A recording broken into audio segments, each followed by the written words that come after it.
Estoy dando inicio a la sección de laboratorio número 3 de termodinámica, máquina de refrigeración térmica, una sección ISE 764, siendo las 9:47 y estoy esperando que los alumnos se presenten, así que voy a dar unos minutos para que ello ocurra, ¿vale? Así que mientras tanto voy a poner en espera para, para que ello se dé.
Estaba ratificando las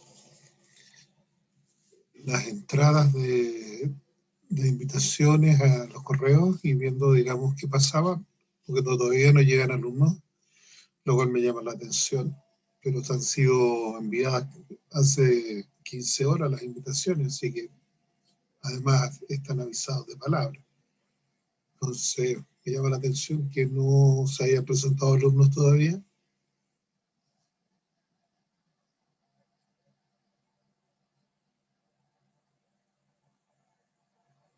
De todas maneras, como no tenemos mucho tiempo y, y se nos va complicando el semestre, voy a, voy a realizar igual la actividad, se las voy a dejar grabadas y se las voy a subir a mi canal de YouTube para que ellos tengan el material. Entonces así podemos evitar, digamos, que vayan a perder la opción de poder tener material a tiempo y en buenas condiciones.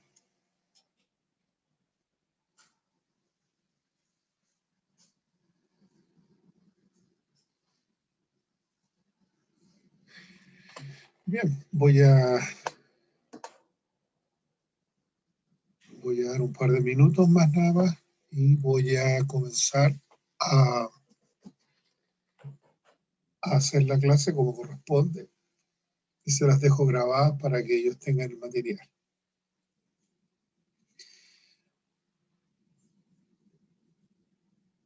Ya habiendo pasado 10 minutos del tiempo de espera, entonces voy a comenzar principio explicando un poquito lo que es el laboratorio de hoy día. Tenemos un laboratorio que se llama máquina de refrigeración mecánica.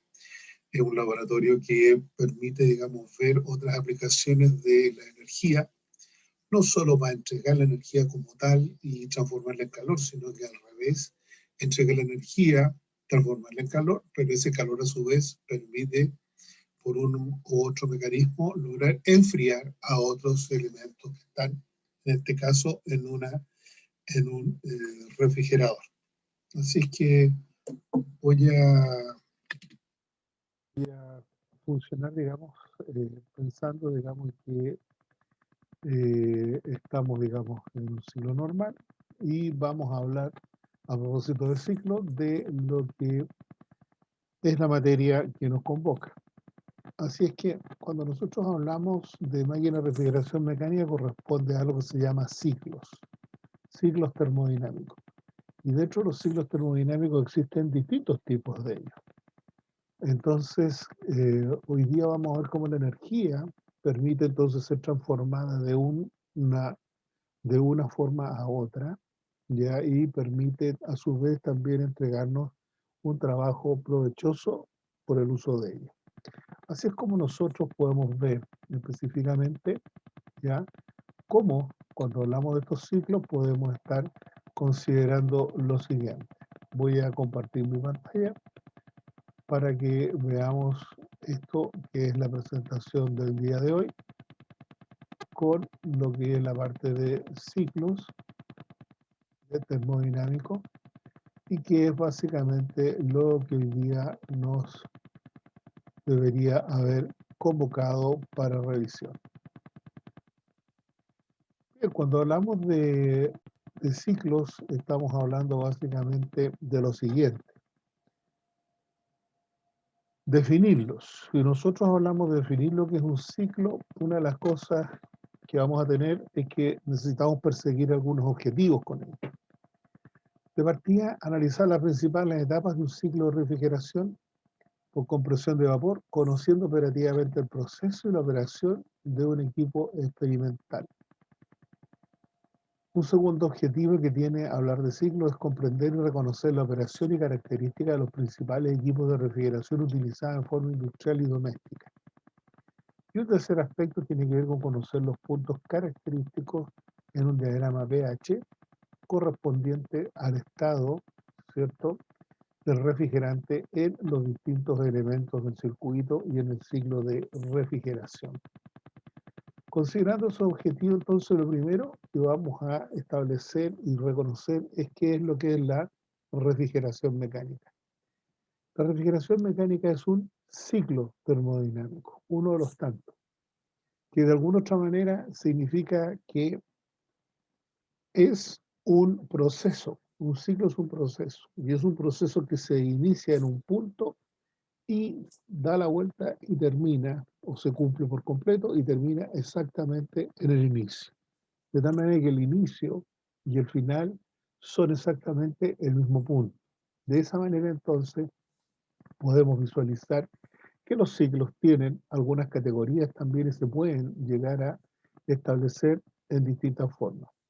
Para eso nosotros tenemos lo que se llaman los tipos de ciclos que son, por ejemplo, el ciclo de gas. Cuando hablamos del ciclo de gas estamos hablando que la sustancia que realiza, ¿cierto? El ciclo está o queda en estado de gas siempre. Hablamos también de un ciclo de vapor, donde en parte del ciclo que lo recorre, ¿cierto? Es vapor y otra parte es líquido, normalmente agua, ¿ya? Por otro lado tenemos los ciclos cerrados, donde el fluido empieza y termina, ¿cierto? En el mismo punto, ¿de acuerdo? Y el otro es el ciclo abierto, que es el fluido donde el fluido de trabajo es el que se renueva cada vez que se produce un ciclo de ellos. Así que vamos a conocerlo y vamos a ir revisando. Cuando hablamos de un ciclo de gas, estamos hablando normalmente de un ciclo donde se produce algún tipo de combustión de algún tipo de elemento combustible. Por lo tanto, entonces tenemos, digamos, algunos componentes básicos, tres específicamente, que son un compresor, una turbina y un generador. Cuando hablamos de estos combustibles, y vamos a hablar también de aire, por lo tanto aquí tenemos un compresor, ¿cierto?, que absorbe aire del exterior, lo comprime a una alta presión y lo envía a una cámara de combustión, donde también se ingresa ahí combustible a alta presión y se produce específicamente la quema de este combustible y es lanzado hacia afuera, ¿cierto?, hacia un lado de una turbina. Después de la cámara es lanzado hacia afuera de la cámara, ¿cierto?, llegando a una turbina que recibe la acción de estos gases de alta temperatura y se mueve la turbina generando un ciclo de trabajo, ¿cierto?, generando trabajo nada más, a un generador que podría ser el que produce electricidad. Por otro lado están después de la turbina los efluentes, que son los resultados de la combustión, que son normalmente gases quemados. Así es como nosotros tenemos entonces un tipo de ciclo, el ciclo a gas, ¿ya? Otro tipo de ciclo también es el ciclo de vapor, donde nosotros tenemos un vapor que es producido por un generador de vapor, y este vapor circula en este ciclo yendo a dar a alta presión y temperatura, ¿ya?, a lo que es la turbina, ¿ya? Esta máquina, la turbina, produce movimientos giratorios, ¿ah? Y ese movimiento giratorio genera trabajo en un generador produciendo energía eléctrica. Ese vapor, que normalmente es vapor de agua, pasa a través de la turbina generando una caída de presión y una caída de temperatura. Por lo tanto, entonces va a dar a un condensador, que es un elemento que se preocupa de transformarlo nuevamente en agua y llevarlo a otro elemento que es un generador de vapor para poder producir cierto vapor de agua. En el ciclo que entre medio del condensador es posible extraer algunos gases que son perjudiciales muchísimas veces para la operación del circuito. Ah, respecto a un ciclo cerrado, que es básicamente muy parecido al que estábamos viendo recién, ¿cierto? El ciclo de vapor. Vamos a tener una caldera acá, que es básicamente es la máquina que está diseñada para hervir el agua o producir vapor a alta temperatura y presión, ¿cierto? Donde en su interior existe ya un serpentín como el que ven ustedes acá, ya, y que permite entonces recoger el calor que está entregando el combustible que se está quemando al interior de la caldera y permite entonces que el agua que entra acá sea transformada en vapor a alta presión. Ese vapor a alta presión va a dar movimiento al interior de la turbina a una serie de álabes que permiten entonces ir provocando, digamos, un giro en el eje de la turbina y a su vez entregar trabajo para que un generador eléctrico acá permita transformar esa energía en energía eléctrica. Este es típico de una central termoeléctrica, además. Bien, una vez que el vapor ha circulado por el interior de esta turbina, pierde energía y se transforma en vapor a baja presión y a baja temperatura. Ese vapor circula luego por otra máquina que se llama condensador y ese condensador permite entonces ir quitándole más y más energía hasta que lo transforma en agua solamente, que es enviada nuevamente a la caldera para ser calentada en su serpentín y volver a realizar el ciclo que veíamos recién. Y esto se repite infinitas veces, donde todo se inicia en un punto y llega exactamente al mismo punto después de haber hecho el recorrido como tal. Bien, tal vez el más específico, tal vez el más distinto de esto sería, digamos, un ciclo abierto. Y cuando hablamos de un ciclo abierto, estamos hablando directamente de los motores de combustión interna. Cuando hablamos de máquinas de motores de combustión interna, estamos hablando de los motores de los vehículos que andan normalmente circulando en cualquier capital del mundo. Cuando nosotros hablamos de esto, entonces, tenemos, digamos, que considerar que este ciclo abierto consta de 4 etapas o 4 tiempos que están reconocidos por algunas características específicas. Primero que nada, estamos hablando de un elemento que es un motor que tiene un cilindro que contiene en su interior a un pistón y contiene también una cámara donde se puede llenar con combustible y aire. También tiene una válvula de admisión, una válvula de escape y una bujía de explosión, para explosión. Más abajo está lo que se llama la biela y acá un cigüeñal, que es un eje que recibe el trabajo y permite hacer el giro que necesitamos. Bien, así es como nosotros tenemos acá la posibilidad de reconocer algunos aspectos importantes en este ciclo. Por ejemplo, vamos a ver el primer caso, este ciclo que es el ciclo de admisión o primer tiempo, ¿ya? En este primer tiempo, lo que hace el motor, específicamente en cada uno de sus cilindros, es admitir, por la válvula de admisión, admitir, ¿cierto?, una mezcla de aire y combustible hacia el interior de esta cámara, ¿ya?, que está formada por este pistón y por todo el resto del cilindro que ustedes ven acá. En este caso, la admisión se produce cuando el pistón, que está aquí, baja desde el punto muerto superior al punto muerto inferior, ahí donde se ve que está bajando.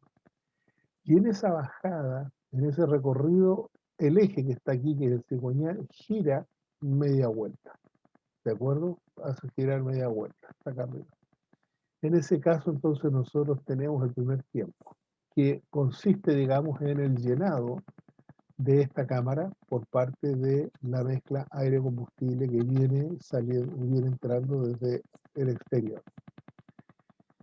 En el segundo tiempo, o compresión, el motor vuelve nuevamente a otra etapa que se llama compresión, ¿cierto? Y en otra media vuelta genera este tiempo donde el pistón sube desde el punto muerto inferior, donde permitió ser llenado con combustible y aire, y el pistón sube dentro del cilindro desde el punto muerto inferior al punto muerto superior. En ese caso, entonces, acá arriba las otras dos válvulas, o sea, las dos válvulas que están acá arriba están cerradas, de tal manera que atrapan ese fluido y lo dejan ahí comprimido en su interior. Para el tercer tiempo, nosotros tenemos acá otra media vuelta y en este caso el pistón baja violentamente porque aquí en el interior, en este espacio de esta cámara, permite entonces que una bujía como esta encienda el combustible.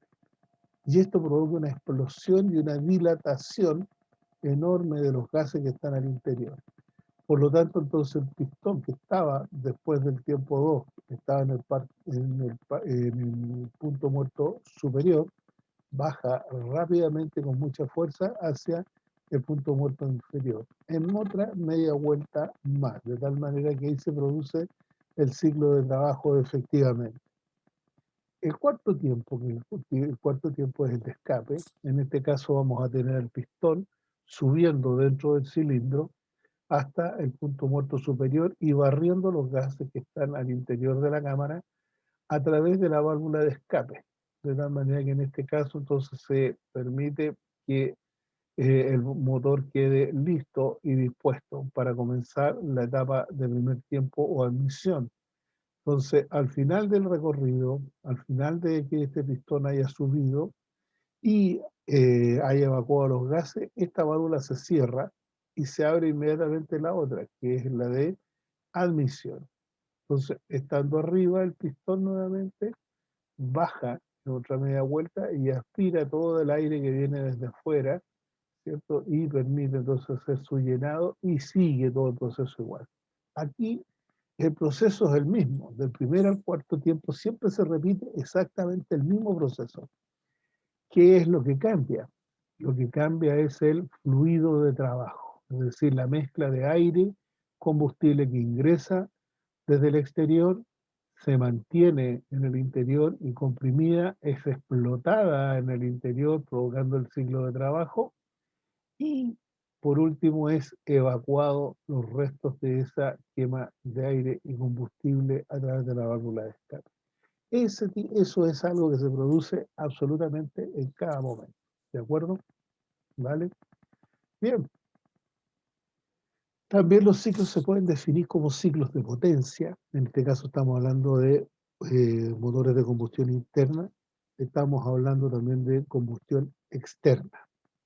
En ese caso son centrales termoeléctricas. Y también podemos hablar de ciclos de refrigeración, que son, en ese caso, los refrigeradores, que es donde vamos a ver ahora el material de día, y las bombas de calor. Cada uno de ellos con particularidades bien específicas. Bien, si nosotros miramos acá este esquema, les voy a presentar entonces lo que es un refrigerador como tal, lo que tenemos en nuestras casas, digamos, ¿ya? Entonces tenemos acá, si uno lo mira con detenimiento, tenemos acá un elemento que es la unidad de refrigeración, como la que está acá, ¿cierto? O lo que se llama el modo compresor, también se le llama. Esta unidad, que es la que permite hacer el trabajo de aspiración por un lado y de compresión por otro, porque el circuito que ustedes ven acá tiene dos lados específicos. Tiene un circuito de alta presión en rojo y un circuito de baja presión acá en azul. Ambos dos tienen, digamos, específicamente un rol que cumplir en esto.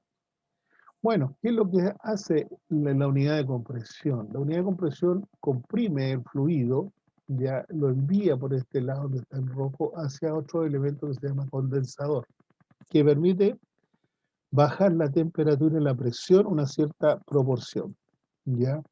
De aquí se va para el filtro, donde elimina impurezas, y después se va a lo que es la válvula de expansión, por este otro lado, que termina de bajar la presión y la temperatura para enviar el fluido a través de unos capilares muy delgaditos, que son unos tubos ya muy delgados, y enviar el fluido hacia el interior del evaporador.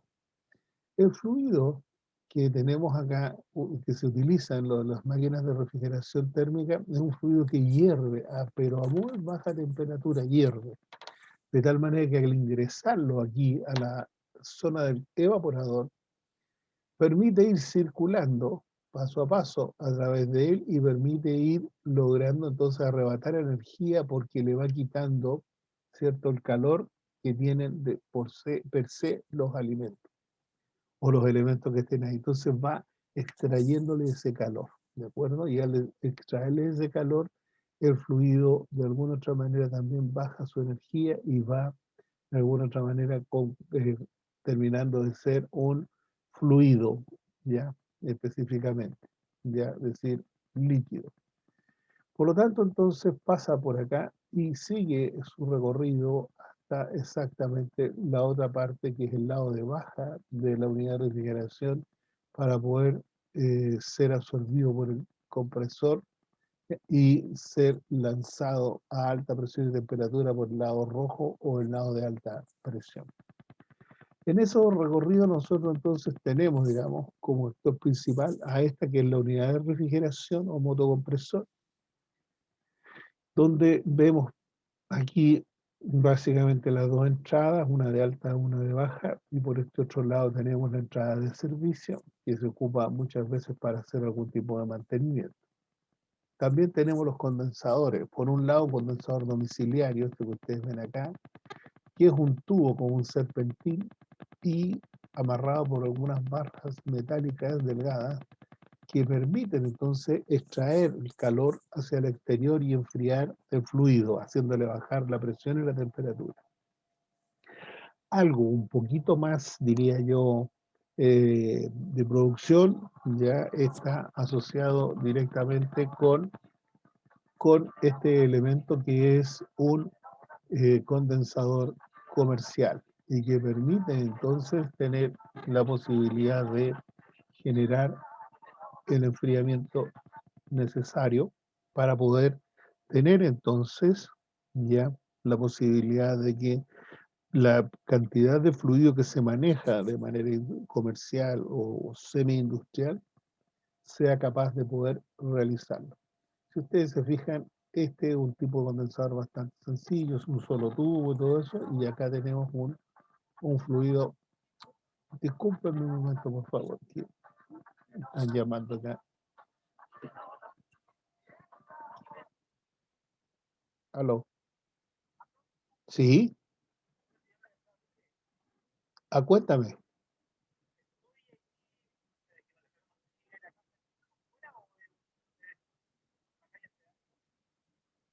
Es, no, está justo en la esquina, está justo en la esquina, en la casa esquina donde hay un vehículo rojo. Ya, ahí está, esa es. Eco, ahí está, voy al tiro. Ya, dame un segundo. Oh, perdonen, pero justo llegó algo que tenía encargado. Denme un segundo, por favor.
Pues mis disculpas por la demora o el atraso, justo llegó un encargo. Bueno, sigamos.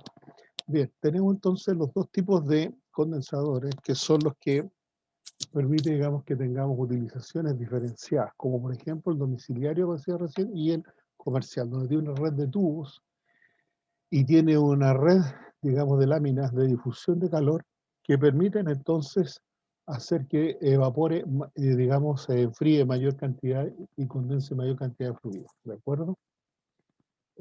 Lo otro que tenemos que ver es que a veces se apoya en este caso, aquí la ventilación es natural, acá la ventilación es forzada, normalmente lleva un ventilador que va soplando aire a través de estas láminas y permite entonces bajar la temperatura.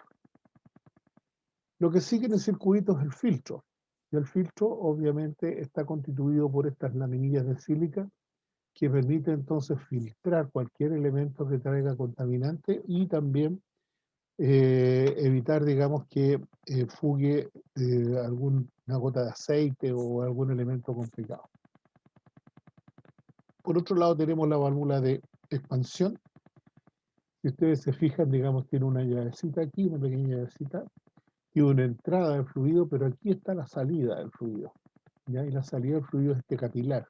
Este capilar es un tubo, no es un alambre, es un tubo, porque en su interior tiene un agujero que va desde medio milímetro hasta más o menos 2 milímetros. Bueno, algunos son un poquito más grandes dependiendo del flujo que tenga, pero es un tubo, ¿de acuerdo? En los refrigeradores caseros es un tubo que debe ser máximo 1 milímetro de diámetro el agujero que tiene en su interior este elemento, ¿ya? Y aquí tenemos el evaporador, que es el elemento que nos permite entonces lograr tener sobre este asunto acá, en esta parte, ¿cierto? Hielo, como ustedes ven. Entonces aquí es donde se produce el enfriamiento por la pasada del fluido, ya donde va arrebatando calor del exterior, ¿de acuerdo? Entonces va produciendo hielo. Por último, el otro componente que es bastante importante porque permite regular la cantidad de temperatura que vamos a tener en el interior del evaporador es esto que se llama el termostato. Y aquí tiene una regulación que va desde los más 30 aproximadamente hasta los menos 30. Ya permite regular 60 grados de temperatura. ¿Ya?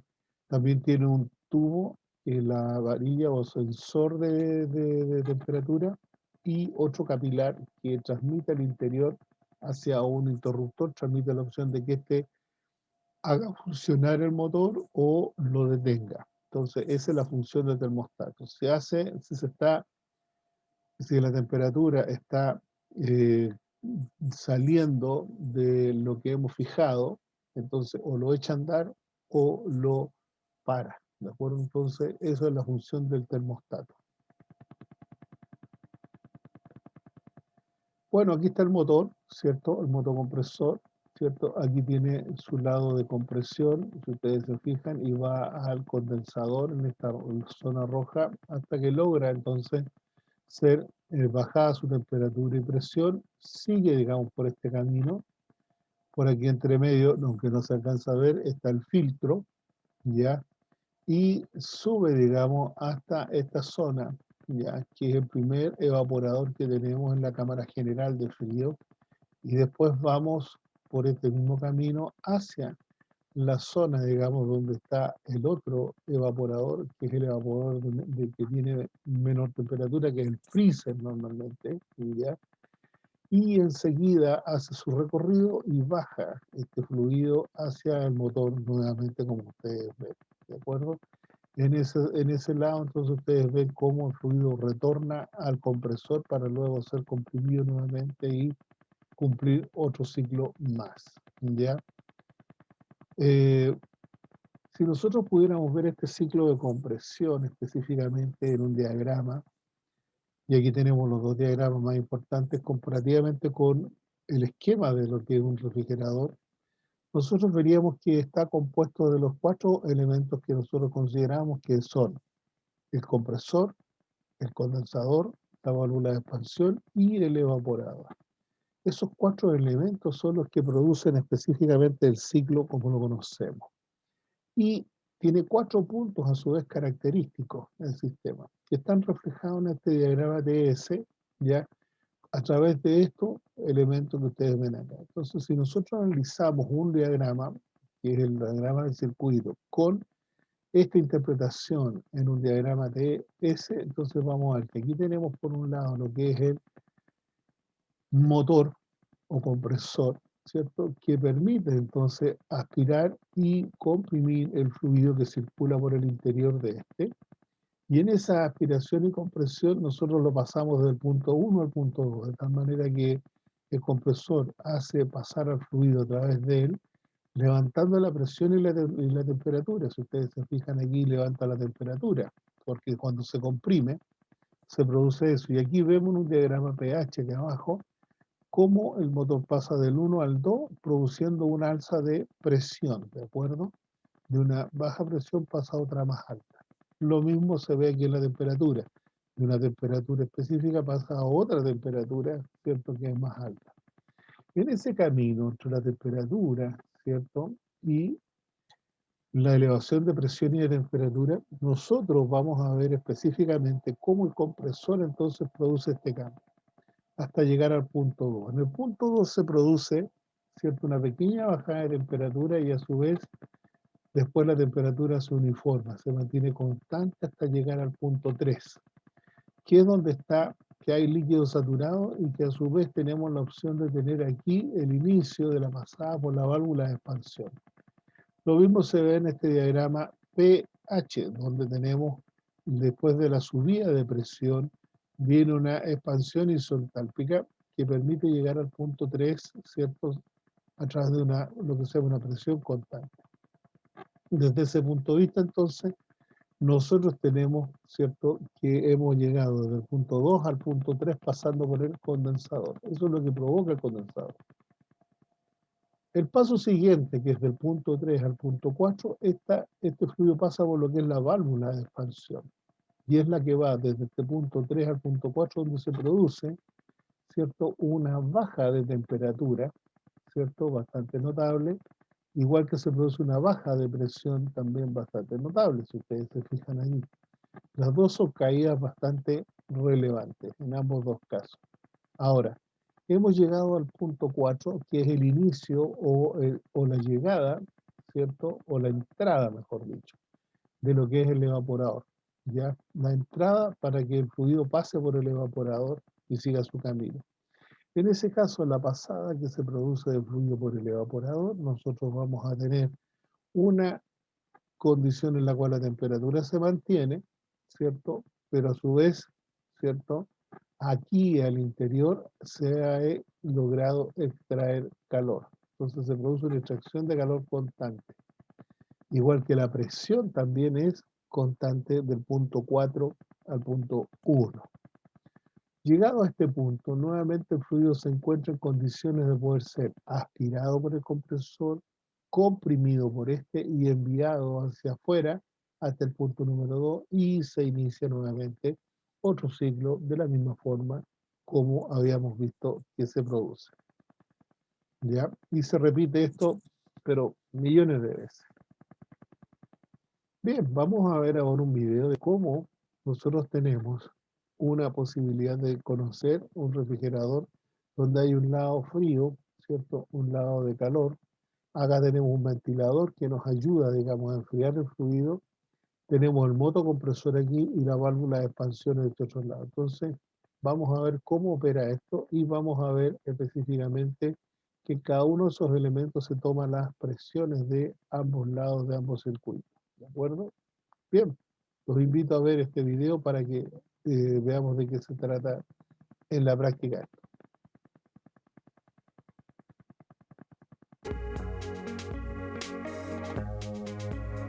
Por dentro de un circuito frigorífico tendremos moléculas circulando, las cuales en un sector del circuito sufrirán un cambio de estado, de líquido a gaseoso. Este cambio de estado se producirá a merced a la absorción de calor del recinto que queremos enfriar, y este calor será transportado por la molécula a otra zona del circuito en la cual lo cederá ya sea al aire o a un fluido encargado de coger este calor del refrigerante. Una vez ha soltado el calor, puede volver a iniciar el ciclo, lo cual permitirá que este refrigerante haga nuevamente su tarea y vaya enfriando de esta manera el recinto que queremos enfriar. Mencionamos la molécula y la mencionaremos durante todo el curso, pero siempre con fundamentos físicos y en un idioma coloquial, familiar, que todos entenderán y nos será una herramienta muy útil para llevar adelante nuestro sistema de seguimiento de averías, el cual se basa justamente en mediciones en distintos puntos de la instalación, ya sea de presiones o de temperaturas. La molécula es justamente la responsable de estas diferentes presiones o temperaturas en los distintos puntos del circuito, con lo cual consideramos muy importante y muy útil el manejo de este concepto físico. A continuación, pasaremos a presentar el primer monitor de instrucción.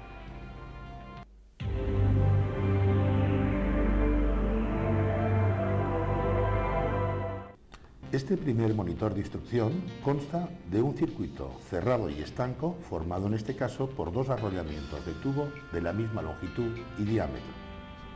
En el arrollamiento azul tendrá lugar la evaporación de un líquido a través de la absorción de calor del recinto que queremos enfriar, convirtiéndose en gas. En el arrollamiento rojo se producirá la condensación de estos gases provenientes del evaporador que vienen cargados con todo el calor que han robado del recinto enfriado, más el calor que les ha agregado el compresor por el hecho de haberles comprimido. La cesión de estos calores al ambiente se acelerará con la ayuda de un ventilador, forzando así la circulación del aire a través del serpentín y favoreciendo que se produzca el cambio de estado de gas a líquido. La evaporación o ebullición del fluido refrigerante en el circuito evaporador se producirá a consecuencia de crear una zona de baja presión con respecto a la existente en el circuito condensador, lo cual lo lograremos intercalando entre ambos un elemento restrictor, en este monitor una simple llave de paso manual. Los valores de las presiones y temperaturas a las que trabajan ambos circuitos solo las leeremos a través de los manómetros, por lo que los manómetros instalados en el circuito rojo nos dirán la temperatura de condensación con su presión correspondiente. Y los manómetros instalados en el circuito azul podremos leer la temperatura a la cual se produce la evaporación del líquido en el serpentín evaporador. Por último, los vapores producidos por la evaporación del líquido en el interior del evaporador serán aspirados a la misma velocidad que se van produciendo por un compresor e impulsados de nuevo al circuito para poder así reiniciar el ciclo y conseguir el efecto frigorífico deseado. A través de un monitor destinado a refrigerar el agua de un acuario y equipado con tubos translúcidos, podremos observar los cambios de estado que sufre el fluido refrigerante en el interior de los tubos de una instalación frigorífica. A la entrada del condensador tendremos refrigerante en estado gaseoso a alta temperatura y alta presión, debido a la reducción del volumen a la que ha sido sometida la masa de refrigerante aspirada por el compresor durante la compresión. El gas que entra en el condensador a alta presión y alta temperatura procedente del compresor llega a este con el calor tomado en el evaporador más el que se le ha incrementado durante la compresión. Mediante una corriente de aire o de agua le obligaremos a ceder este calor al medio condensante, por lo que en el interior de los tubos se irá condensando el refrigerante pasando del estado gaseoso al estado líquido.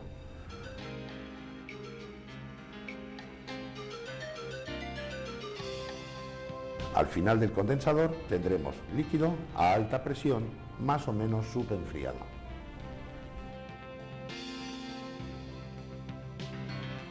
En el dispositivo de expansión o elemento restrictor, en este caso un tubo capilar, tendremos a la entrada líquido a alta presión y en la salida líquido a baja presión listo para evaporar mediante la absorción de calor del medio que le rodee, bien sea aire o agua. En la entrada del evaporador tendremos circulando refrigerante en estado líquido a baja presión y baja temperatura, tubos de la izquierda de la imagen. Durante el recorrido de este líquido por las tuberías del evaporador habrán diferentes proporciones de líquido y vapor. Al final del evaporador tendremos gas a baja presión más o menos recalentado, el cual será aspirado por el compresor e impulsado de nuevo hacia el condensador. En los tubos de la derecha de la imagen podemos observar el retorno de aceite hacia el compresor.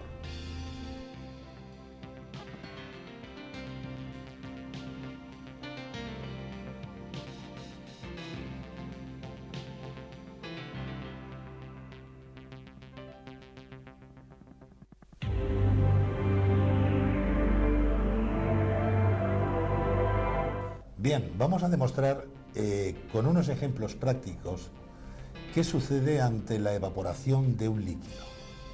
Porque cuando hablamos de este monitor de instrucción, cuando hablamos de un aparato frigorífico y vemos el evaporador, vemos que lo que está realizando es una absorción de calor y se congela una humedad en su superficie.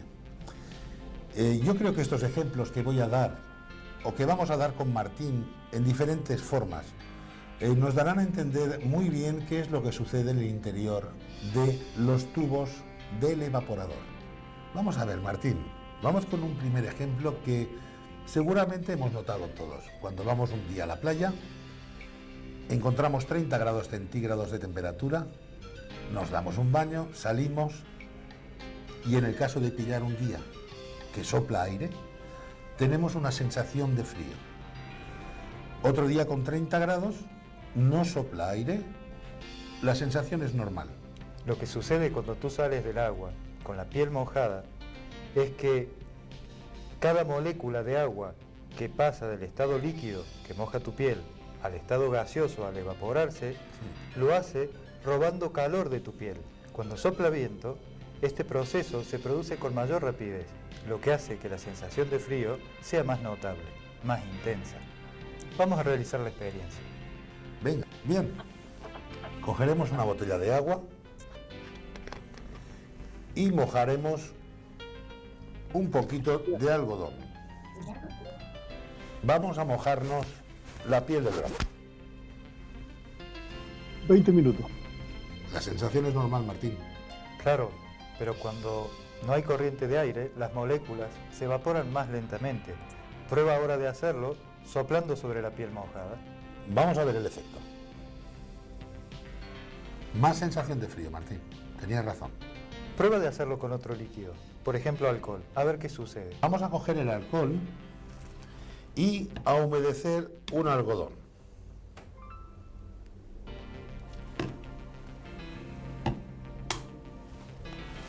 Vamos a frotar en la piel. La sensación prácticamente como el agua, Martín. No noto mucho cambio. Ahora haz como con el agua y sopla sobre la piel. Vamos a probar soplando. Aquí sí es importante la sensación de frío.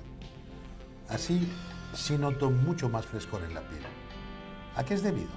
A que, como en el otro caso, con el agua, igualmente las moléculas se evaporan a una velocidad mucho mayor, lo cual produce que el robo de calor de tu piel es más rápido y la sensación de frío más intensa. Mira, yo he notado aquí mucha más sensación de frío, pero creo que para nuestros amigos sería muy importante que lo demostráramos, lo que sucede realmente, esta sensación de frío, qué es lo que produce, por qué se produce. Vamos a realizarlo. Hemos puesto sobre el sensor de un termómetro digital un trozo de algodón humedecido con agua. Podemos observar cómo gradualmente, pero de una manera lenta, la temperatura va descendiendo.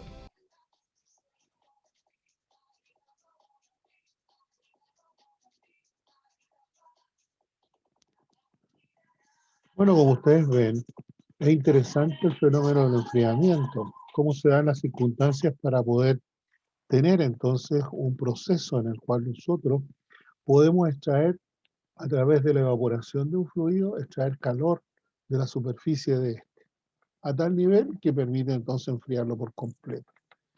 Viendo esto, entonces, nosotros podemos ver claramente, ¿cierto?, que cuando tenemos un fluido de esta naturaleza, nosotros podemos de alguna otra manera, de cualquiera sea, provocar un enfriamiento sobre algún cuerpo o algún objeto.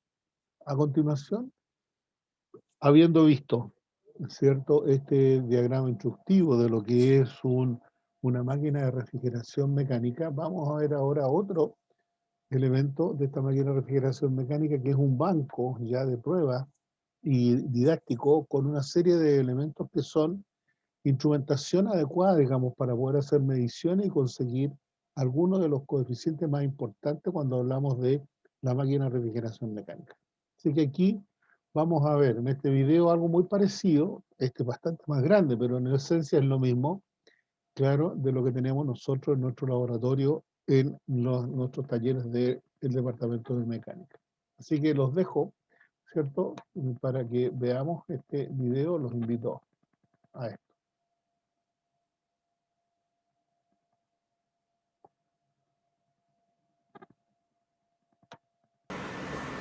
Un sistema de refrigeración o ciclo de refrigeración es un equipo utilizado para retirar calor de una fuente donde no se desea a otra donde será desechado. En este caso, por ejemplo, en una nevera tenemos la zona que queremos enfriar. En este caso, pues nosotros lo que haremos es enfriar agua. En el caso de una nevera en un hogar, pues sería simplemente tener unos alimentos a los cuales le quiero retirar calor, es decir, quiero enfriar esos alimentos, y ese calor debe ser desechado en una zona que se llama el sumidero de calor.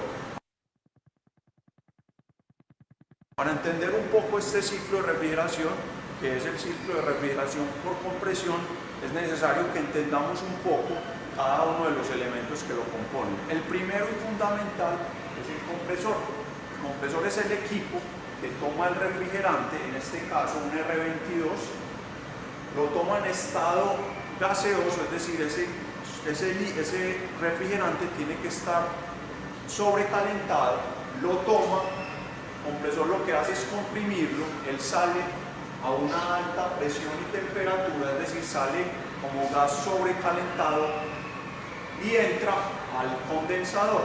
En el condensador lo que se trata de hacer es condensar ese refrigerante utilizando un intercambiador de calor.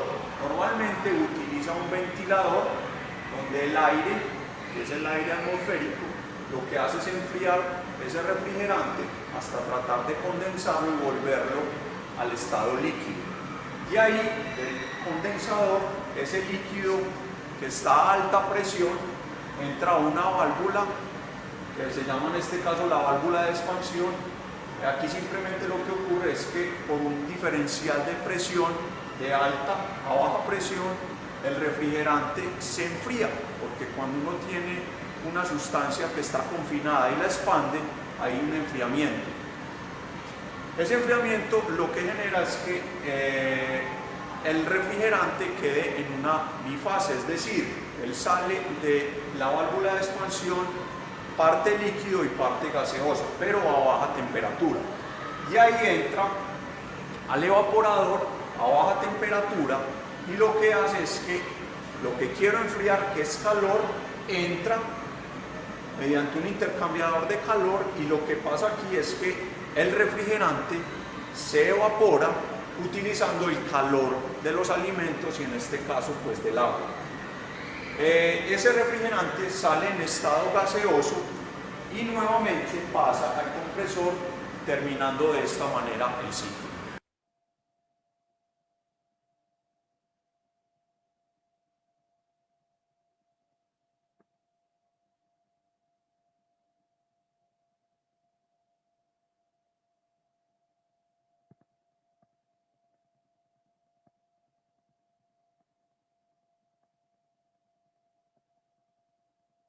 El ciclo de refrigeración por compresión de vapor ideal comienza con el compresor, el cual toma el refrigerante en estado vapor saturado, utilizando trabajo a través de un motor, comprime ese refrigerante y lo vuelve vapor sobrecalentado, y de ahí sale hacia el condensador.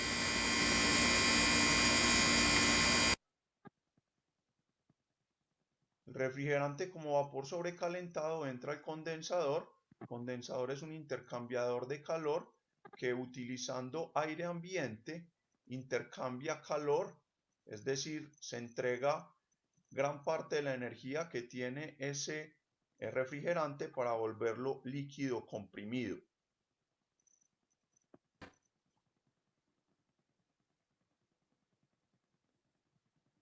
El líquido comprimido a alta presión entra a una válvula donde se da una expansión isoentálpica con pérdida de temperatura.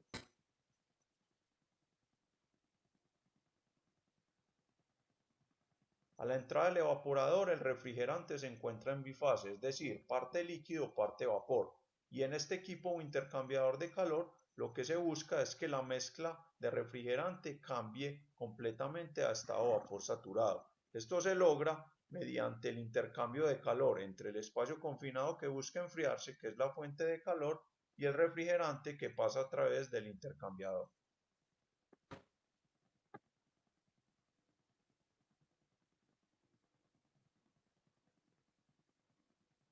Los instrumentos necesarios para realizar la práctica son un balde con un volumen de agua conocido, que será lo que se enfriará,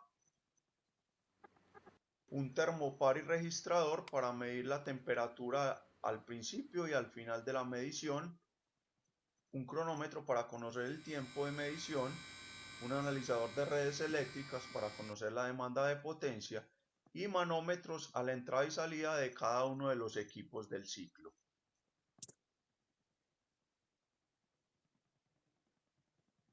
Para realizar las mediciones y posterior cálculo de un ciclo de refrigeración es necesario tomar algunos parámetros de operación del equipo para poder saber cuál es el rendimiento, especialmente el COP o coeficiente de operación.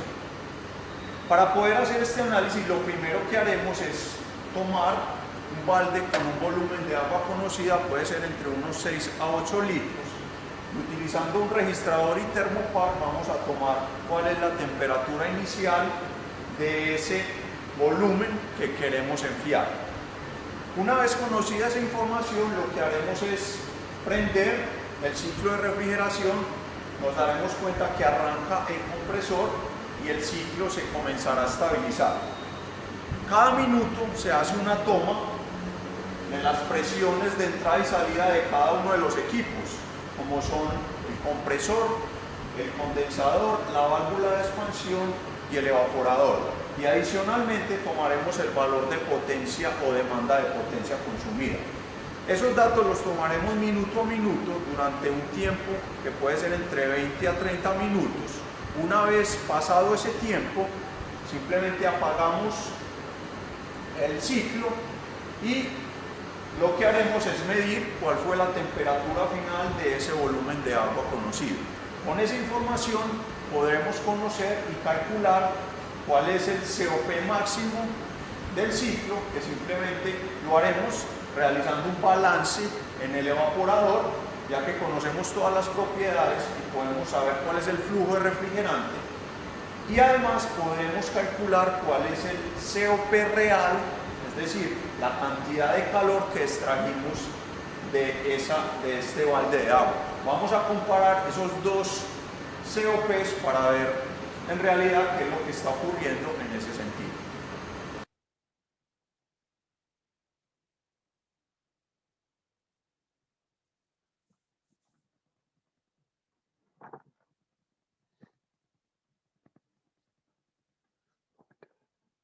Posterior a la medición y una vez conocido todos los parámetros de operación del ciclo, es posible calcular el coeficiente de operación. El primero que se calcula es el coeficiente de operación máximo, que consiste en la relación que hay entre la energía que es absorbida en el evaporador y la potencia eléctrica demandada. La primera simplemente consiste en el flujo de refrigerante. Nótese bien que este es calculado conocido el flujo volumétrico en el compresor, que es 8.73, y para volverlo flujo másico es necesario conocer o hallar el volumen específico a la entrada del compresor, conociendo la calidad y la presión. Y es necesario conocer también la diferencia de entalpías a la entrada y salida del evaporador. Estos valores deben ser divididos por la potencia eléctrica y con ello podemos calcular cuál es el coeficiente máximo que podría lograrse en este ciclo.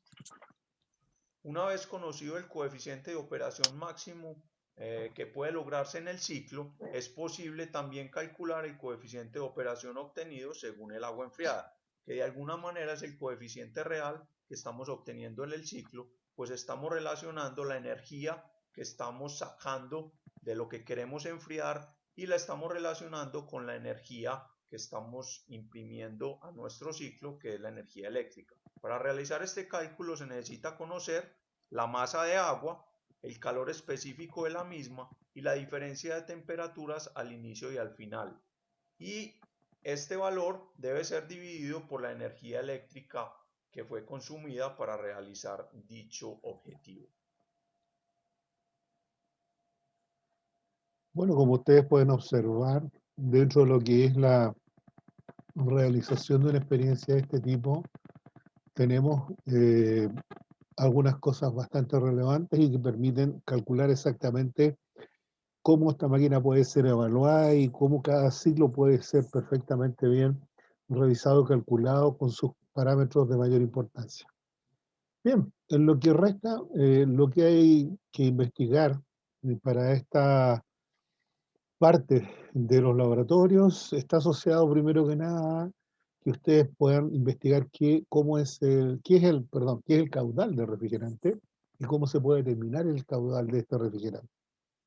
Un segundo aspecto a investigar es cómo se determina la producción frigorífica y la eficiencia de refrigeración por compresión de vapor. ¿De acuerdo? Y un tercer aspecto no menos relevante está asociado a los tipos de fluidos refrigerantes que existen y cuáles son ecológicos y cuáles no.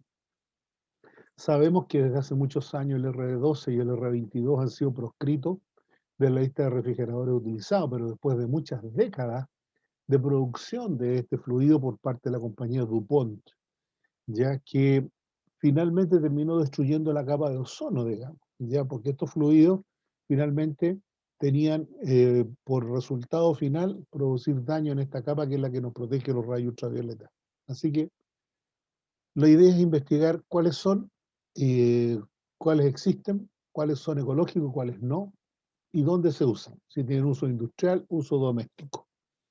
Por otro lado, ya es importante, digamos, que ustedes para hacer esta tabla, digamos, lo hagan en una tabla comparativa que permita entonces entregar una visión completa, pero resumida de qué son, cómo son, de qué manera actúan y para qué sirven.